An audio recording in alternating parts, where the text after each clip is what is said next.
Well, it's the holiday season, which means lots of traveling. I think I'm going to end up traveling with my cousin Roy at some point or another. Just to make sure you're never on the same road as my cousin Roy, let me give you some advice on what the man's car looks like. It's a 1978 Ford something. I think that's the official name, Ford something. It is a combination of world's ugliest green with smatterings of blue from when Roy tried to repaint it but got lazy. Though I don't think those colors are going to last because Roy used watercolors. There are bullet holes in the windshield. There's a stop sign embedded in the roof. There are the remnants of a parade Roy drove through. He uses paper plates instead of hubcaps. He somehow lost a seat and replaced it with a deck chair. He lost his license plate in a poker game. And he just scribbled the numbers onto a piece of cardboard. I'll give him credit, he remembered to use plenty of yellow for his DWI. Oh, and you can't see this last one, but his engine block is made out of Lego. You know that rule you're supposed to keep one hand on 10 o'clock, the other hand on 2 o'clock? Roy was never one for rules, so his method, he keeps one hand on a joint, the other hand on his phone.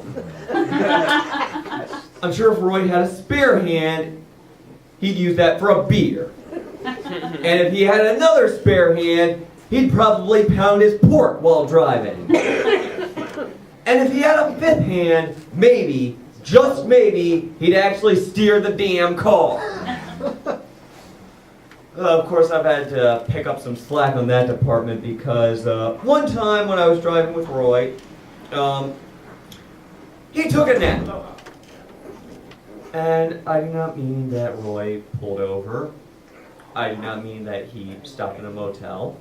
I mean, without warning, he hitched his seat back and started to sleep while the car was moving. Now, I'm used to a little swerving when Roy's behind the wheel. I mean, you know, in America, we drive on the right. In England, they drive on the left. Roy, he kind of uses a little bit of both.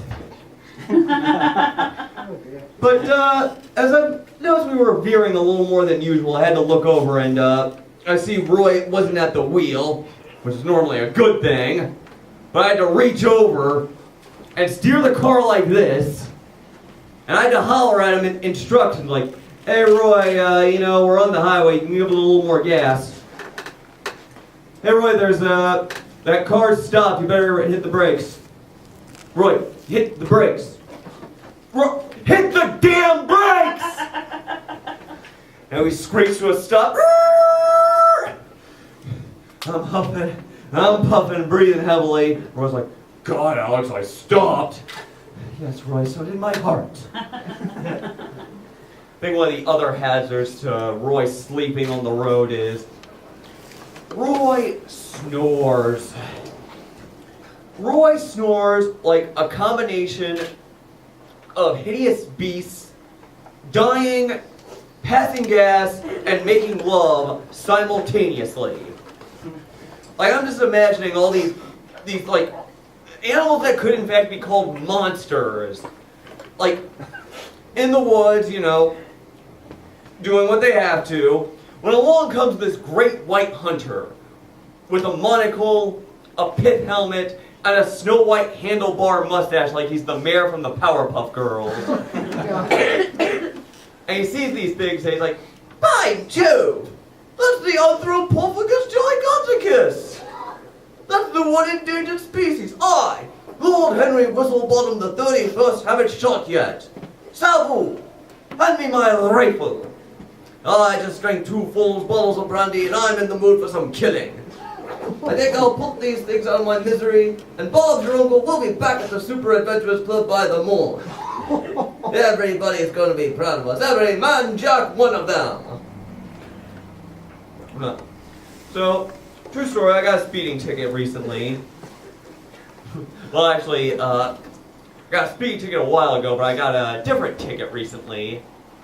Really annoys me that I'm the one who got the ticket, because my cousin Roy is such a menace to the road. You know those roadside memorials you see every now and then? Roy is such a terrible driver, he stops and insists on having his picture taken at all the ones he caused.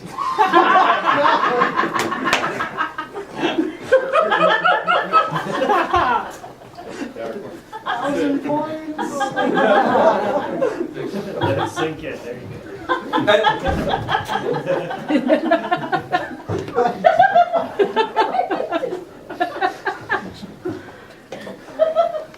And I'm the one who gets the ticket.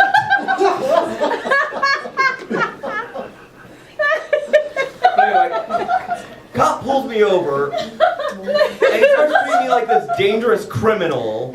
Like, you know, he's pulling over a guy in a lobster shirt listening to Sticks like he's some dangerous criminal. I don't know, maybe this cop mistook Come Sail Away for some down and dirty gangster rap. But anyway, the cops are rooting through my car. I just want to tell them, hey, I misplaced a folder with some headshots in it. Any chance you could keep your eyes peeled for those? And the cop asked me, are you carrying any illegal weapons or drugs with you? Well, I wasn't going to bring it up, but now that you asked. And the cop asked me all these other crazy questions, like he wants to look at my nails, and he's asking me, what did you have for breakfast? Where were you going? Where did you come from? What time did you get up this morning? Have you ever danced with the devil in the pale moonlight? Are you a bad enough dude to rescue the president? What's your favorite color? What's the capital of Assyria? Have you ever met a girl that you tried to date, but a year to make love, she wanted you to wait? And last but not least, the real oh heck no moment. The cop frisked me. Yeah, never mind, this was just for an outed plate light.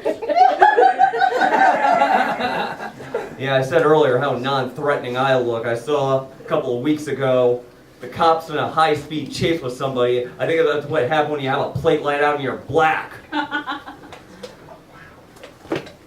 Well, anyway, that's everything I prepared for tonight. But before I go, here's a little life hack.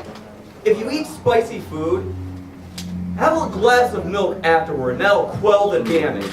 I'm Alex C. Corville. Thank you, and have a good evening. Thank you.